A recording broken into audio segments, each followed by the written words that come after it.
Herkese merhabalar. Ben Huri. Huri Metek Mutfak'ta kanalıma mutfağıma hoş geldiniz. Etli, bol ekşili muhteşem bir yaprak sarması tarifi hazırlıyorum.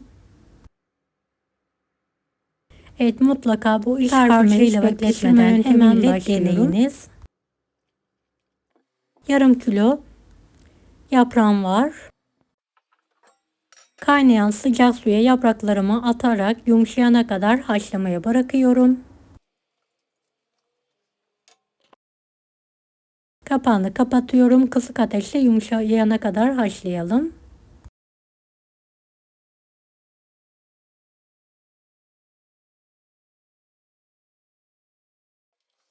Evet, kontrol ediyorum. Yumuşamış, fazla suyundan süzerek tepsiye alarak soğutmayı bırakıyorum.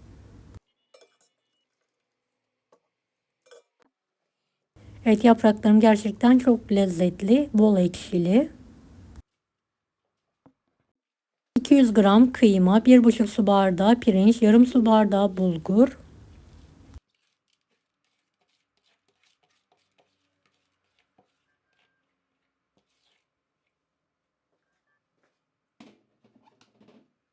4 tane küçük kuru soğan, 3 tane domates rendesi, 2 tatlı kaşığı tuz, kuru nane, pul biber, karabiber, isot, karışık baharat, birer tutam maydanoz, dereotu, taze nane kullandım. Evet, şöyle 8 kaşık dolusu da domates suyunu azar azar ekliyorum.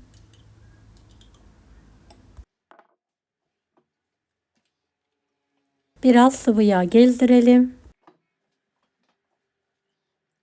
Çok az da su ilavesi yapıyorum. Karıştırıyorum. Yarım yemek kaşığı biber salçası, kalan domates suyunu da bu aşamada ekliyorum. Yavaş yavaş karıştırıyorum. İç harcım hazır. Evet, yaprakları serdim. Bol iç harcından koyuyorum. Koymadan önce iç harcını şöyle bir karıştıralım.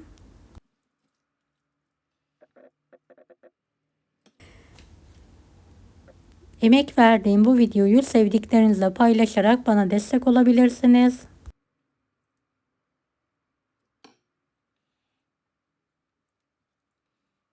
Evet, yaprağı ben farklı bir şekilde sarıyorum ama kamera bulanıklaştığı için fazla net olmadı. Dilerseniz normal şekilde de sarabilirsiniz.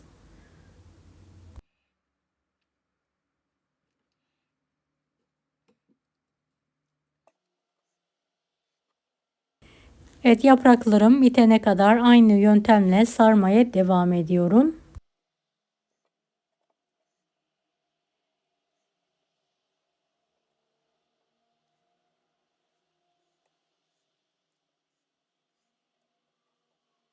Kule gibi sarmaya çalışıyorum aslında.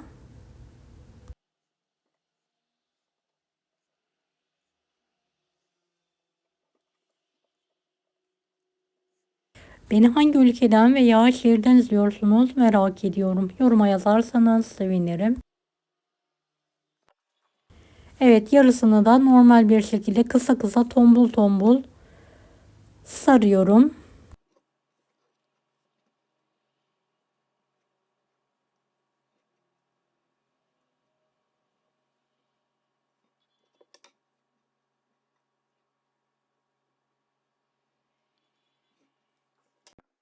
Evet, yapraklarımın hepsini sardım gördüğünüz gibi. Tencereni kalan yaprakla dizdikten sonra sarmalarımı üzerine diziyorum.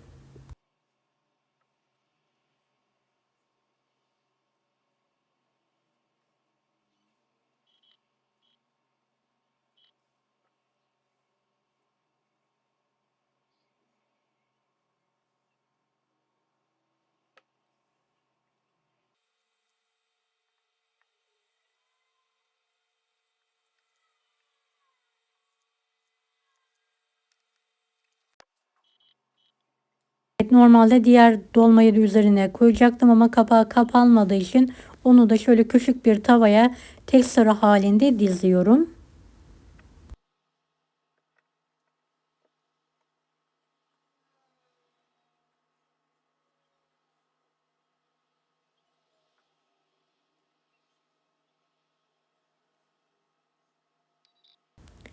Evet, dizmeye devam ediyorum.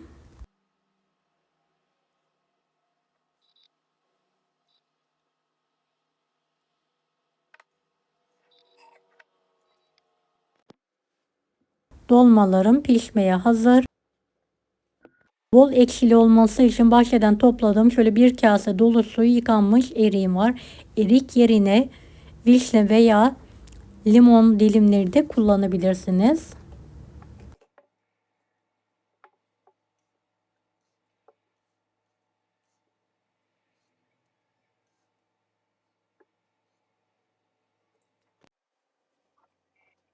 Şöyle tuzlarını serpiyorum, birer tatlı kaşığı.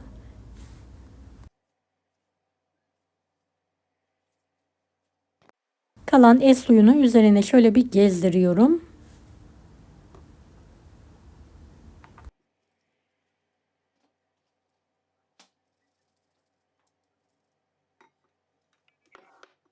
Çok az da su gezdirelim.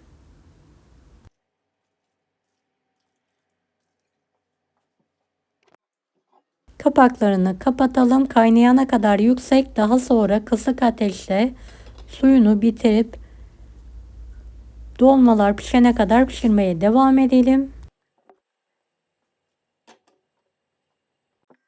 Üzeri için sos hazırlayalım. 3 tane domates rendesi. Şöyle göz kararı da domates suyu ekliyorum. Biraz sıvı yağ gezdiriyorum. Çok az da tuz ilavesi yapıyorum. Dolmalar pişmeye yakın ocağın üzerine alarak şöyle biraz kaynatıyorum.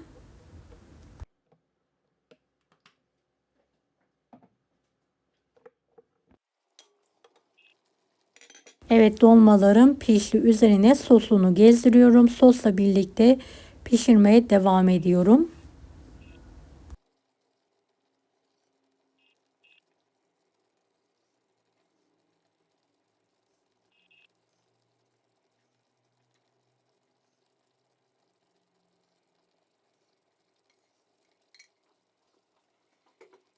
Evet, kapağını kapatalım. Pişirme işlemine devam edelim.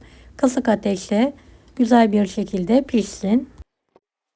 Evet, dolmalarım pişti ve dinlendirdim. Ve bir tabağa servis yapmak istiyorum. Özellikle sıcakken muhteşem oldu.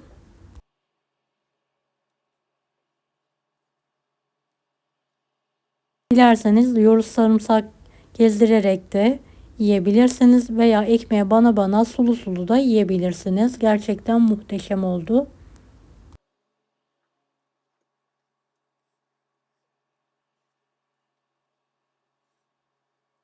Deneyecek olan herkese şimdiden kolaylıklar dilerim. Allah'a emanet olun. Hoşçakalın.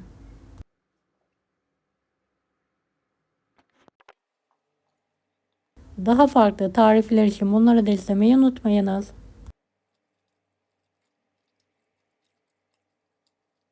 Kolay gelsin herkese.